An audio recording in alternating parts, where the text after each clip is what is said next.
Hey, what is going on? Welcome back to the channel. In this video, we're going to be taking a look at Theta. I do want to say that I'm not a financial advisor. You should do your own research before investing money into crypto. If you haven't seen the previous update, make sure to check that out before watching this one. That way you're going to have more context, as I'm not going to be repeating a lot of the stuff that I said in the last video. So on the grand scheme of things, we are still in this large falling wedge, which is a bullish reversal pattern, and we're expecting a breakout as the Bitcoin chart starts pumping once again. And as the markets continue recovering, we are expecting these major breakouts for a lot of the altcoins out of their patterns. And this is a large falling wedge, right?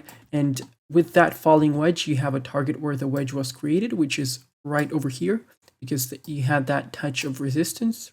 So first of all, you create the support here, then you create the resistance, and that creates the wedge, basically. So our target is $15.96 for Theta. From where we are right now, that is around about a 330% trade, which is not bad at all, in my opinion. All you have to do is basically buy and just wait. Now, there is the other potential, obviously, is that we are going to dump into the bear market.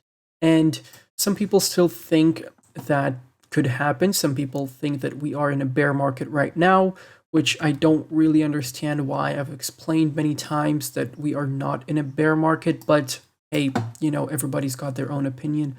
So we do have this light blue buy zone over here. So in the case of a flash crash, or in the case of a drop, or in the case of us losing this lower support of the falling wedge, you need to look for other support levels. And this over here, this trading range over here is, as you can see, sideways, choppy, and this is a good zone to land on if we end up losing the support of the falling wedge over here.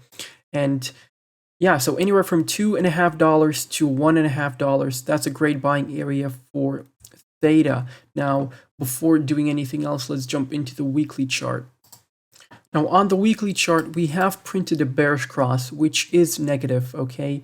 This could potentially mean that we might be entering the bear market for Theta. Now, how does this play out is basically you have the 20 EMA, which is the yellow line, cross below the 55 EMA, which is the red line over here.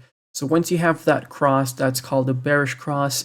And as you can see, we were rejected from the 55 EMA over here. We had another leg down. And right now, it seems that we're recovering. Now, a negative thing that can happen over here is that we start climbing all the way up and we get rejected from the 20 EMA.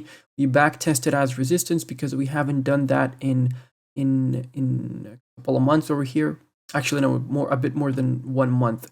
And we haven't had that retest of the 20 EMA. So we can have that retest, and the 20 EMA can potentially send us down for a lower low, and that would be quite negative in my opinion. Now, I don't think that's going to happen because I do expect Bitcoin to, I mean, it has started recovering. It's doing everything it needs to for the continuation of the bull market right now, and the altcoins, you know, some will get this bearish cross, but they will recover nonetheless, is what I think.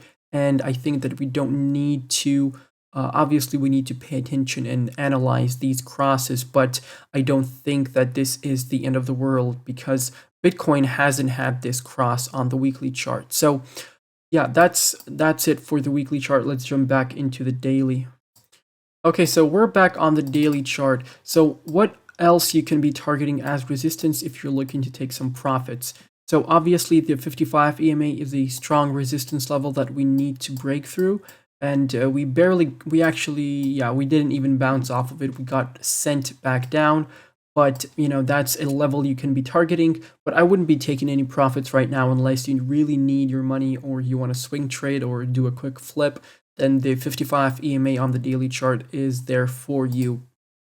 Now, what else would I target is the resistance of this falling wedge, basically, because we can still come up in an impulsive wave and get rejected back down to a key support level. So this touch over here is your potential take profit zone, and that would be somewhere around, let me see, somewhere around $5.50, $5.80, $5.50, that would be your resistance zone, right?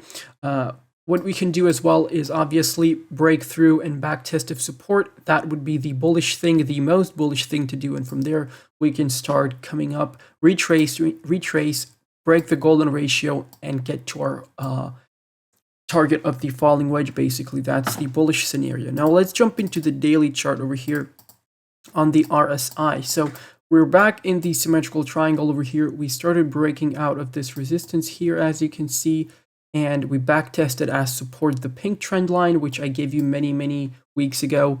And right now, what seems to be happening is we're having a little pullbacks in the market, slight pullback. Bitcoin's, I think, below 43,500. I'm not sure, but you know, in a case we do continue rolling with the markets, look for a backtest over here at this pink trend line for Theta. That would be a great level to backtest as support. And also, I would keep an eye on this level over here. So this is 44.6 on the index, and we've had multiple touches from this zone. So we had a resistance. We had this level as resistance over here, and we had it as resistance over here, as you can see. Then we had a couple of bounces off of it as support as well. So this is quite an important area in my opinion. So we potentially can land on that if we start losing the pink trend line once again, so we can land on there.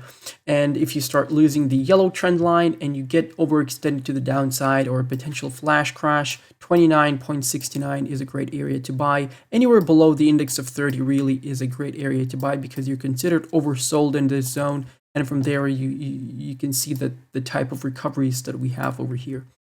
Okay, so that's it for the daily chart. Let's jump into the Binance chart for the 4-hourly time frame.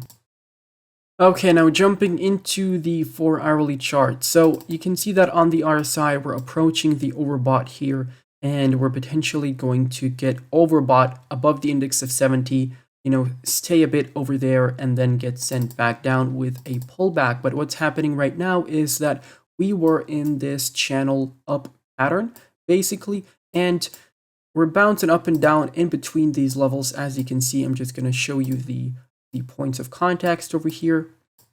Those two support, that support to resistance zones, another back to the support, another back to resistance, another back to resistance. Here we didn't really come back down to the support line over here, but I do expect another move to the downside over here and a back test of this support line. So anywhere around about $3.12 would be a great entry point, but for that we'd have to lose a support level that we just created over here. So this over here is a great support level at, let me give you the price for that.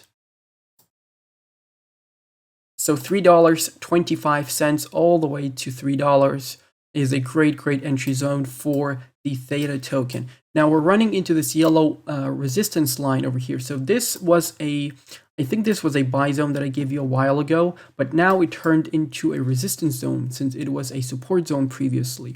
So right now what could happen is that us rallying into this zone is basically a back test of resistance and we get sent back down, which quite possibly could happen, obviously.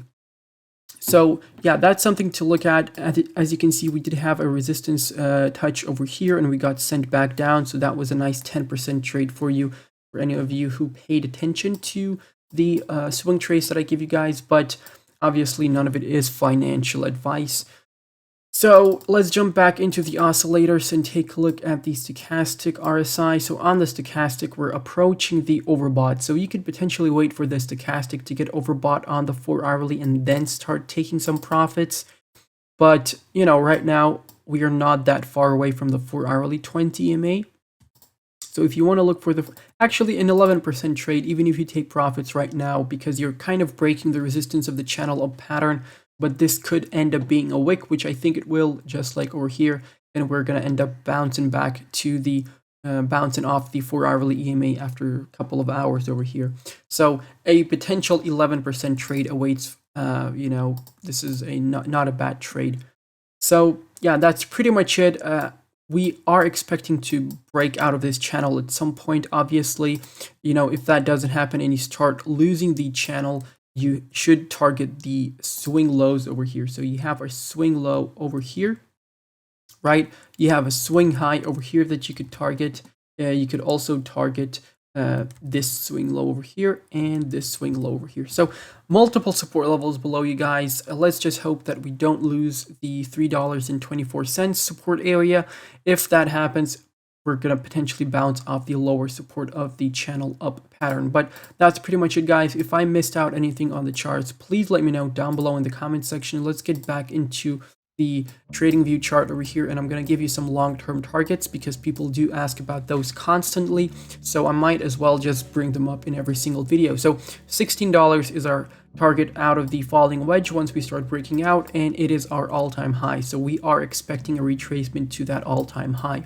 Above that, we have $27 at the 1.272 Fibonacci. We have $35.50 at the 1.414, and the 1.618, which is our technical target after breaking the first fib level over here at $16, would be $52.7. That's our kind of bull market end target for me, guys. So we'll see if we can get there. Make sure to follow me on Twitter, guys. I do post technical analysis in there. We have a great community in the Telegram chat as well as the Discord server, so feel free to join those. And we do have a Patreon. It's a great way to support me, guys, and a great way to get a lot more extra content. I post around about 60 additional posts on Patreon per month, which brings a lot of value to that Patreon. We have low cap gem calls, buy and sell alerts, and mid cap project highlights, technical analysis requests, video requests. So yeah, it's a great little community that we're starting over there. Feel free to join us. I'm going to catch you guys in the next one. Goodbye and good night.